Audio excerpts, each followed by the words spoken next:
các sẽ than rọt đá lụa trời được cả rọp trời trời ban trôi pin nứt rèn thua sầm nã nâng rọp để mặt chặt và sân bà côn trời miền tầm hồng chùm rau rồi khóc nề kháng hai dương lụa được cả thằng lắng nụ nẹt tính nâng từ tổ ban chùm nón trời mình chẹt lẹ đôi ní cà rèn nâng cà rọp thì nề than nẹt tính từ tổ ban chùm nón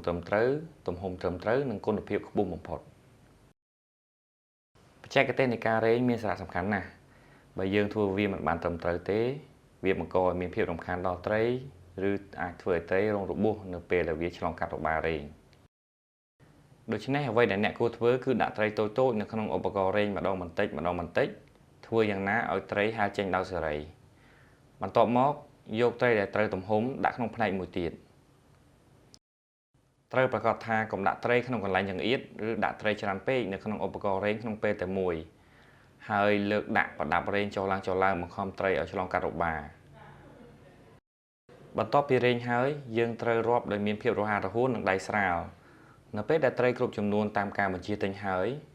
ត្រីទាំងនោះត្រូវបានផ្លាស់ទីទៅអាងចាត់តលិស័កត្រីត្រូវបានរក្សាទុកក្នុងអាងចាត់តលិស័កយ៉ាងហោចណាស់24ទៅ48ម៉ោងក្នុងកំឡុងពេលនេះត្រីអាចមានពេលសម្រាកនិងបញ្ចេញជាតិពុលបន្ទាប់ពីផលរំខានផ្សេងៗក្នុងដំណើរការប្រមូលផលនិងរែងហើយអ្នកផលិតក៏អាចតាមដានសុខភាពត្រីក្នុងករណីមានត្រីងាប់ឬរបួសកសិដ្ឋានអាចជំនួសត្រីផ្សេងបន្ថែមទៀតប្រសិនបើត្រីបង្ហាញសញ្ញានៃជំងឺឬបញ្ហាផ្សេង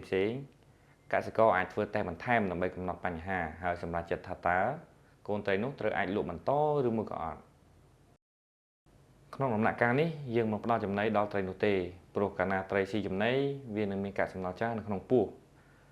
កាកសំណល់ទាំងនោះនឹងបង្កភាពកខ្វក់ដល់ទឹកនៅក្នុងថង់ឬធុងដែលវាធ្វើឲ្យត្រីស្តេសកំឡុងពេលដឹកជញ្ជូនយើងមានការបញ្ចូលខ្យល់នៅក្នុងទឹក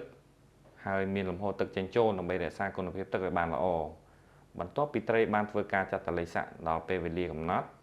យើងអាចរៀបចំដឹកជញ្ជូនបានហើយចំពោះបរិមាណត្រីតិចយើងដឹកជញ្ជូនក្នុងថង់ប្លាស្ទិករីឯបរិមាណច្រើនយើងអាចដឹកជញ្ជូនដោយប្រើប្រាស់ធុងហើយដំណើរការនៃការដឹកជញ្ជូនខ្ញុំនឹងលម្អិតនៅវីដេអូក្រោយ